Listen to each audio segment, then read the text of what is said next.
আজকের ভিডিওটা হলো রাসূল সাল্লাল্লাহু আলাইহি ওয়াসাল্লাম কেমন করে দিনে 24টা ঘন্টা অতিবাহিত করতেন। রাসূল সাল্লাল্লাহু আলাইহি ওয়াসাল্লাম সারা দিনের পুরোটা অংশ কিভাবে কাটিয়েছেন তারই বর্ণনা করব। ভিডিওটি শেষ পর্যন্ত দেখবেন এবং চ্যানেলটি অবশ্যই সাবস্ক্রাইব করে পাশে থাকবেন। চলুন এই ভিডিওটি দেখতে দেখতে হৃদয় দিয়ে অনুভব করি রাসূল সাল্লাল্লাহু আলাইহি ওয়াসাল্লাম কিভাবে কাটাতেন 24টি ঘন্টা। গভীর রাতে যখন সবাই ঘুমিয়ে পড়ে তখন আমার প্রিয় রাসূল সাল্লাল্লাহু আলাইহি ওয়াসাল্লাম আল্লাহর সামনে দাঁড়িয়ে থাকতেন। চোখ বেয়ে অশ্রু ঝরিয়ে উম্মতি উম্মতি বলে দোয়া করেছেন আমাদের জন্য। তিনি তাহাজ্জুদে আল্লাহর সাথে কথা বলতেন। তাই আমরাও চেষ্টা করব রাসূল সাল্লাল্লাহু আলাইহি ওয়াসাল্লামের মতো অন্তত 2 রাকাত তাহাজ্জুদ আদায় করার। তাহলে আমরাও হব আল্লাহর খুব প্রিয় বান্দা বান্দি। সকালটা যেভাবে কাটাতেন রাসূল সাল্লাল্লাহু আলাইহি ওয়াসাল্লাম রাতে তাহাজ্জুদের নামাজ পড়ে ফজরের নামাজের জন্য অপেক্ষা করতেন।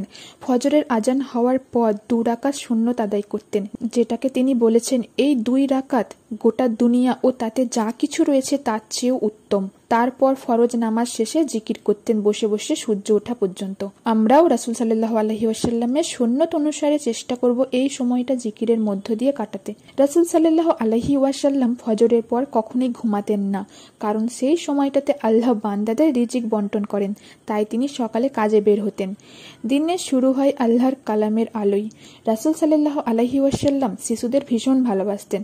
শিশুদের মাথায় হাত বুলিয়ে দিতেন, দরিদ্রদের সাহায্য করতেন এবং তাদের প্রতি সহানুভূতিশীল ছিলেন। তিনি শুধু আর্থিক সাহায্যই করতেন না, বরং তাদের ব্যক্তিগতভাবে দেখাশোনা করতেন। একটি মুচকি হাসিও রাসূল সাল্লাল্লাহু আলাইহি ওয়াসাল্লামের সুন্নত। নবীজি সকালে সাধারণত খেতেন জবের রুটি। খাবার খাওয়ার আগে বিসমিল্লাহ বলতেন, ডান হাতে খেতেন, 3 আঙুলে খেতেন, একে একে খেতেন। তিনি বলতেন, তোমরা খাবার খাও এবং আল্লাহর নামে খাও। 3 ভাগে পেট ভরাও, 1 ভাগ খাবার, 1 ভাগ পানি এবং 1 ভাগ ফাঁকা রাখো। খাওয়া শেষে আলহামদুলিল্লাহ পড়া। দিনটা দোয়াই ও দরুদে কাটাতেন। সারা দিন মানুষকে হেদায়েত দিতেন।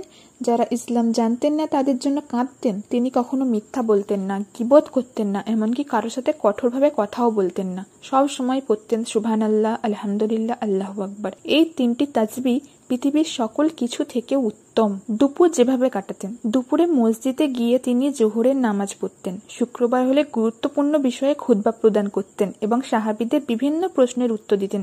এরপর তিনি একটু বিশ্রাম নিতেন, হালকা কায়লুলা ঘুম, যাতে বিকেলের ইবাদতে সতেজ থাকতে পারে। বিকেলে আসরের নামাজ পড়তেন। তিনি বলেন, যে ব্যক্তি আসরের নামাজ ছাড়ে তার আমল ধ্বংস হয়ে যায়। আসরের পর তিনি বিবিদের কাছে গিয়ে প্রত্যেকের চাহিদা সম্পর্কে জিজ্ঞেস করতেন, তাদের সাথে সময় কাটাতেন। এছাড়াও বিকেলে সাহাবীদের কোরআন ব্যাখ্যা দিতেন। রাসূল সাল্লাল্লাহু আলাইহি ওয়াসাল্লাম মাগরিব নামাজের আগে দোয়া কবুল হওয়ার সময় দোয়া করতে মসজিদে উপস্থিত হতেন। আল্লাহর কাছে কান্নাকাটি করতেন। আল্লাহ তাআলা এ সময় বান্দাদের দোয়া কবুল করেন, তাই তিনি সাহাবীদের এ সময় দোয়া করতে বলতেন। পরে মাগরিবের নামাজ আদায় করতেন। রাসূলুল্লাহ সাল্লাল্লাহু আলাইহি ওয়াসাল্লাম রাতে এশার নামাজ পড়ে খুব তাড়াতাড়ি বিশ্রামে চলে যেতেন। মধ্যরাত পর্যন্ত ঘুমাতেন। তারপর জিকির ও তাহাজ্জুদ আদায়ে ফজর পর্যন্ত অতিবাহিত করতেন।